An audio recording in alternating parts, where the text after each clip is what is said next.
ඕනම සිතුවිල්ලක් පාලනය කරගෙන මේ දිනදා ජීවිතය යහපත් කරගන්න මේ ක්‍රමවේද ටික උදව්වක් වෙනවා. එහිදී බුදුහාඳුරුවෝ කියපු මොනවද ක්‍රම? පළවෙනි ක්‍රමය තමයි බුදුහාඳුරුවෝ ගන්නනවා මෙහෙම. ඔබගේ මනසේ අකුසල විතර්කයක් ගොඩ නැගෙන වෙලාවට මොනවද අකුසල විතර්ක? ලෝභ, ද්වේෂ, මෝහ ප්‍රධානයිනේ. ඔය ටික මුල් කරගෙන ඊර්ෂියාව, මානය ඔය තා ගොඩක් ඒවයි. ප්‍රධානයි ලෝභ, ද්වේෂ, මෝහ. ඇලීම, ගැටීම සහ ව්‍යාකූලත්වය. නේ? අපහැදිලි. නැත්නම් අනවබෝධය පදරන් වෙච්ච තත්ත්වය. පළවෙනි එක ඇලීම, දෙවෙනි එක ගැටීම, තුන්වෙනි එක ව්‍යාකූලකම. මෝහය. අඳුර නේ? කලුවර. මේ තත්ත්වයන් තුන ඔබේ මනසේ ඇති වෙනකොට භාග්‍යවතුන් වහන්සේ අපට යෝජනා කරනවා අපි පළවෙනියෙන්ම උපායක් විදිහට පාවිච්චි කරන්න ඕනේ මේ සිතුවිලි අයින් කිරීම සඳහා හෝ පාලනය කිරීම සඳහා කුසල විතර්කයක් අප තුළ ඇති කරනවා. ඒ කියන්නේ අකුසල විතර්කය ආවම ඒකට ප්‍රතිවිරුද්ධ කුසල විතර්කය ඇති කරනවා. ඒකත් මෙහෙමයි. අකුසල විතර්කයේ ලෝභ නම් ඇති කරන්න කියනවා කොහොමද? අලෝභ. අකුසල විතර්කය ද්වේෂය නම් බුදුහාමුදුරුවෝ යෝජනා කරනවා ඇති කරගන්න කියලා අද්වේෂ. මෝහය නම් අකුසල විතර්කයේ බුදුහාමුදුරුවෝ යෝජනා කරනවා අමෝහය ඇති කරගන්න. ඒ කියන්නේ ප්‍රතිවිරුද්ධ සිතුවිල්ල ඇති කිරීමෙන් ඔබේ සිත තුළ සාමය උපදිනවා.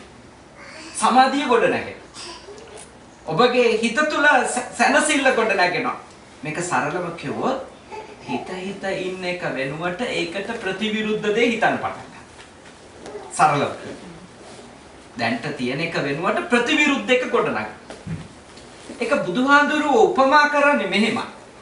දක්ෂ වඩුවෙක් හෝ ඔහුගේ ගෝලයෙක් හෝ දරුවෙක් හෝ ඇණයක් අයින් කරා. ලියක ගහලා තියෙන මේ ඇණයක් අයින් කරන්න පාවිච්චි කරන්නේ කුමක්ද? තව ඇණයක්. ඇණයක් අයින් කරන්න ලෑල්ලක ගහලා තියෙන පාවිච්චි කරන්නේ තව ඇණයක්. එතකොට ඒ ඇණේ තියලා තට්ටු කරාම ලියකින් අර ඇමිනිලා තියෙන ඇණේ ගැලවිලා යනවා. ඒ වගේ තමයි බුදුහාඳුරුවෝ මෙහිදී අපිට පෙන්නනවා සිතුවිල්ලක් අයින් කරන්න සිතුවිල්ලක්ම පාවිච්චි කරන්න. පැහැදිලිද? සිතුවිල්ලක් අයින් කරන්න සිතුවිල්ලක්ම පාවිච්චි කරන්න. ඒක දැන් ලංකාවේ පොඩි කාලේ ලංකාවේ ඉඳපු අය ඉන්නවනේ නේ. පොඩි කාලේ අපි ගම් වල අර මේ යද්දි රඳු කැලෑවල නේ කටු ඇනේ. කටු ඇනුනම කොහොමද අයින් කරන්නේ? කටුවකින්. අන්න හරියි. කටු ඇනුනම අයින් කරන්නේ කටුවකින්.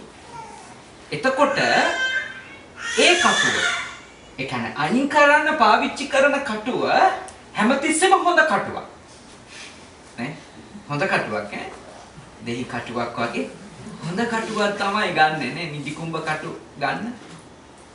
එතකොට එතන මොකද්ද කියන්නේ?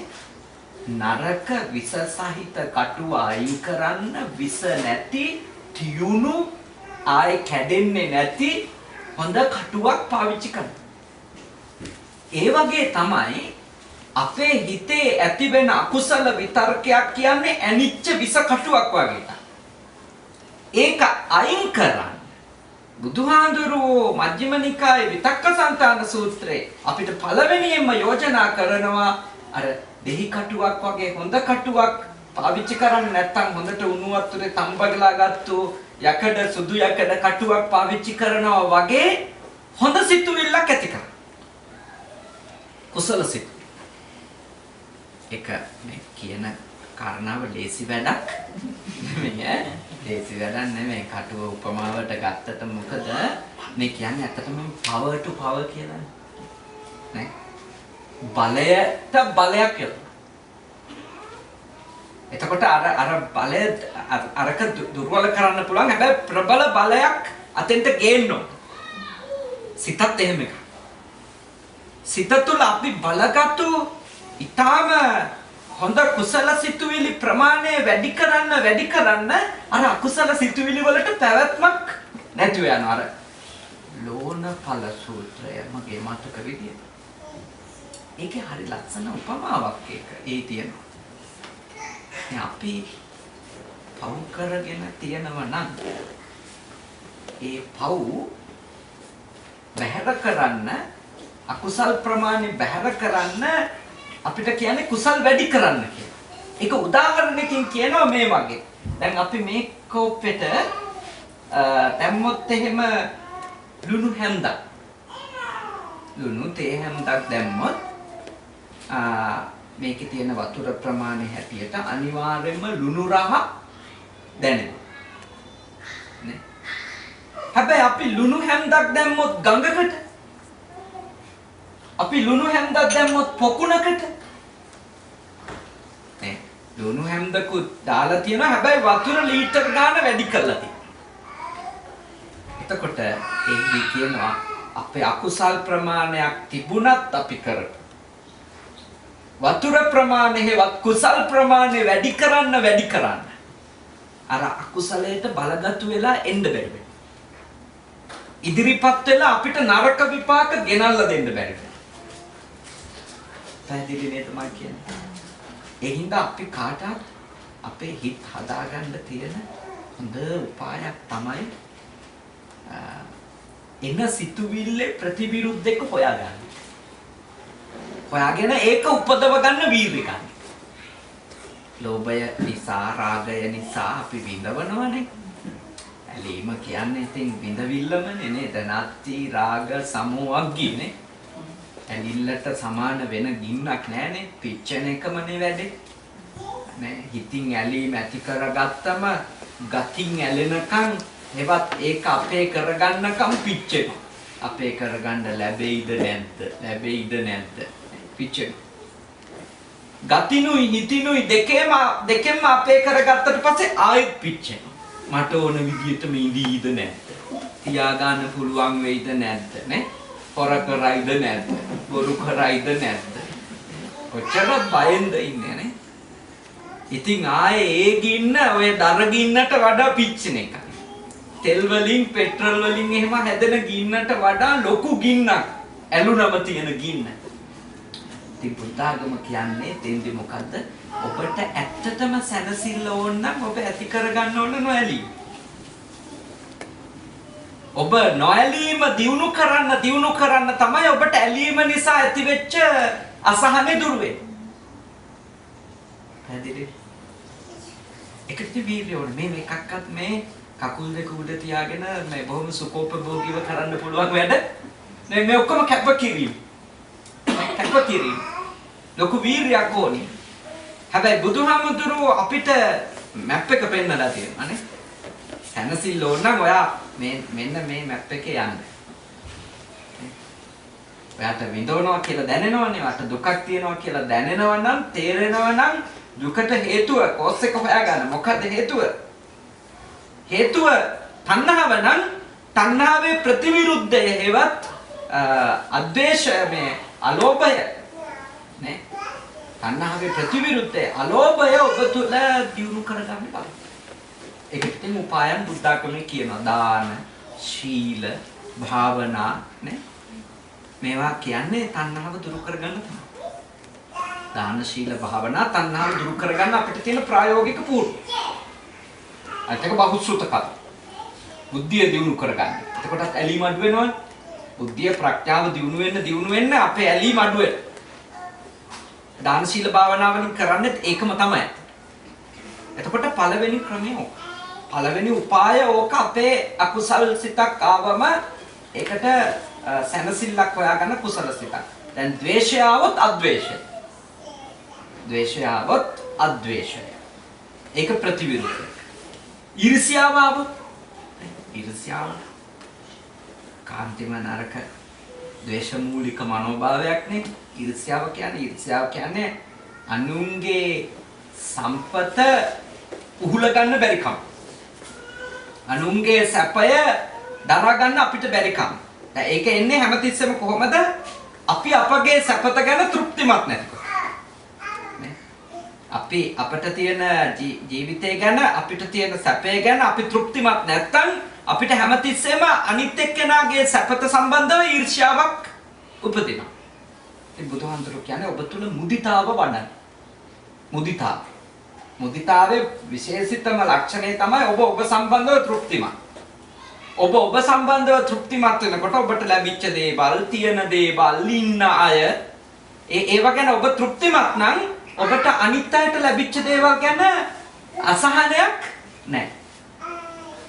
ඉතින් හැමතිස්සෙම බලන්න යම්කිසි සිතකින් පීඩා විඳිනවා නම් මේකෙන් ගැලවෙන්න මට මේකේ ප්‍රතිවිරුද්ධක ඇති කරගන්න බැහැ. තවත් සරලම තැනට ප්‍රාථමික තැනටම ගෙනාවොත් ඔබට කාගේ හරි නරක හැසිරීමින්ද ඔබ විඳවනවා නම් එයාගේ හොඳ හිතන්න. හැදෙලෙන්නේ. ඒ කියන්නේ දැන් අපිට ලයිස්ට්ුව පළවෙනිම අදහස ආවොත් මෙයා නරක කෙනෙක් කියලා ඊට පස්සේ අපිට දිගටම එක්කවෙන්නේ යාගේ නරක කෑලි තමයි. නේ? මේ දවසෙත් මට නරක වැඩක් කළා.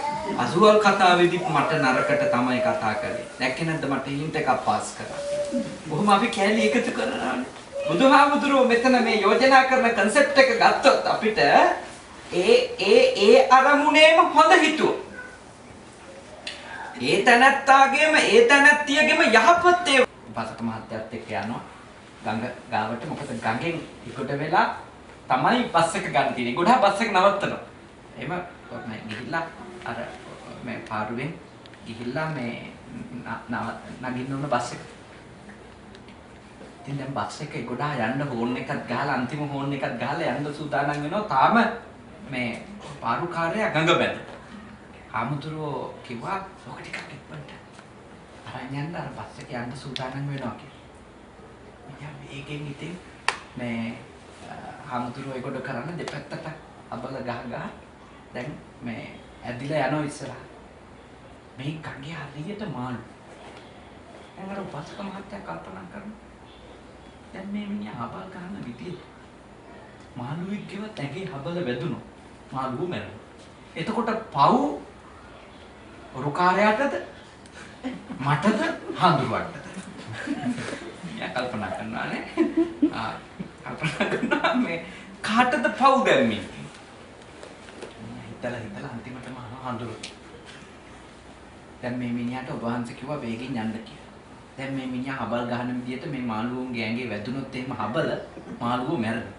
මෙච්චර මාළුවෝ ඉන්නවා මා මේ රෑම් පිටි. දැන් එහෙම වුණොත් ආතුරුනේ ඇත්තටම කාටද පව්? දැන් ඔබ වහන්සේගේ ඕන කමට යන්නේ. හැබැයි මාත් මේකේ නැගලා ඉන්න ඔබ වහන්සේ වේකට කරා.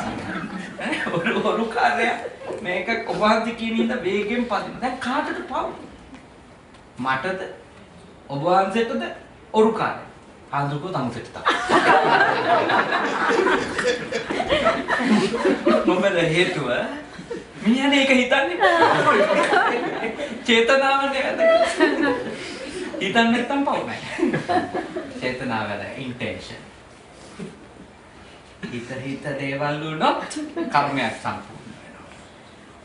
අනිත් දෙන්නගම එකම චේතනාව මොකද්ද? ගංගෙන් එතර වෙන්න. අර යවෙන්නේ චේතනාව. ඒ නිසා ඔනොට ඇදී හිතන්නේ.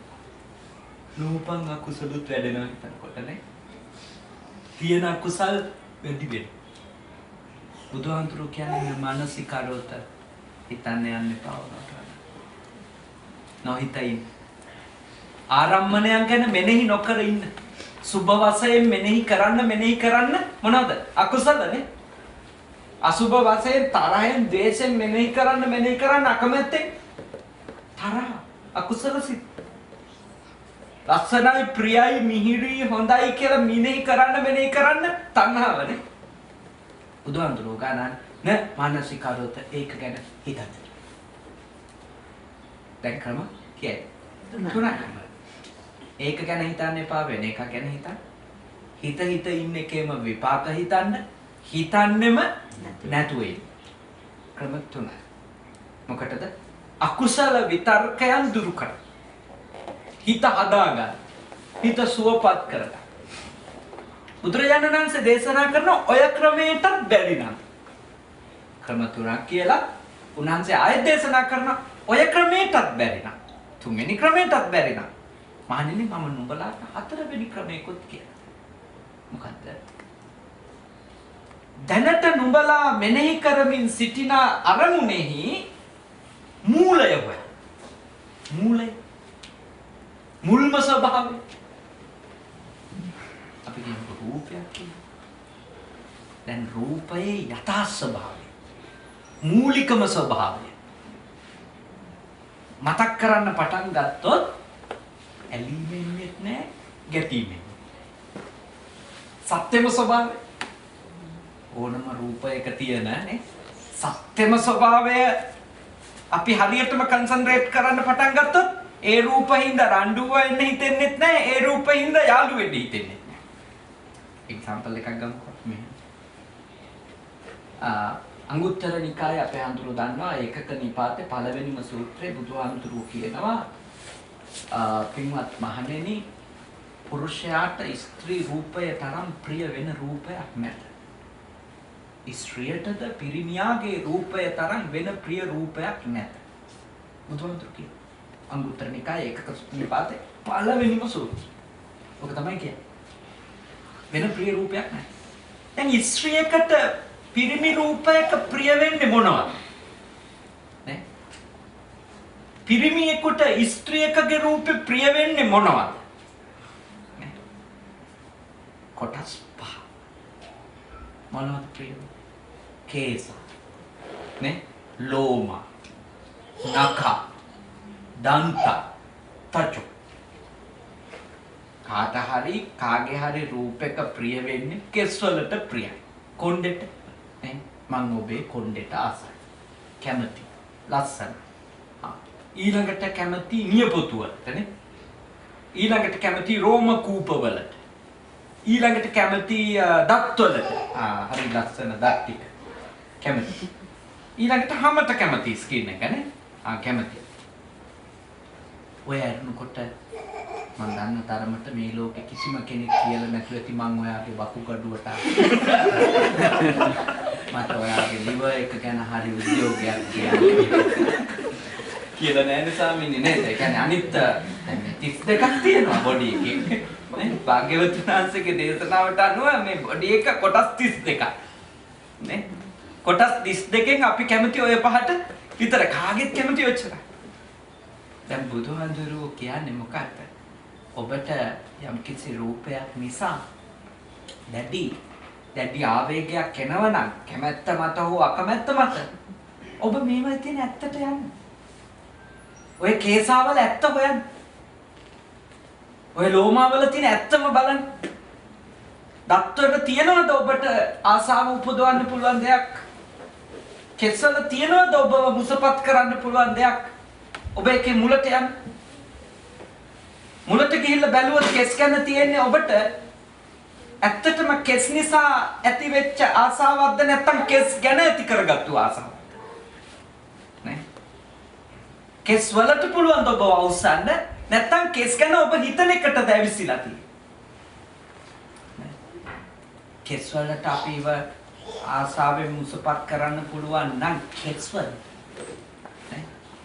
එහෙනම් කෙස් පරිප්පුහොද්දි තිබුණත් අපිට ආසයි දෙන්නේ. කෙස් පරිප්පුහොද්දි තිබුණත් අපිට වමනේ නේ. මේ මොනවද මේ කියන්නේ? එහෙනම් කෙස් ගැන තියෙන්නේ මොකද්ද? සංකප්පනේ. බුදුමියන් කියන්නේ නැතේ කාමායානි චිත්‍රානි ලෝකේ. කිසිම රූපයක කාමය නැහැ. කාමය තියෙන්නේ කොතනද? සංකප්ප රාගෝ පුරිසස්සක. සංකල්ප අපේ මනසෙන් තමයි මේක හදන්නේ. හිතලා හදාගන්න. සංසාරේ කල්ප ගානක් හිතපු නිසා දැන් දැක්ක ගමන් ඇති වෙනවා. ඒකයි වෙලා තියෙන්නේ. තේරුණා? හිතන්නේ නැත්තම් යථාර්ථ හේතුවක් ඇති වෙන්නේ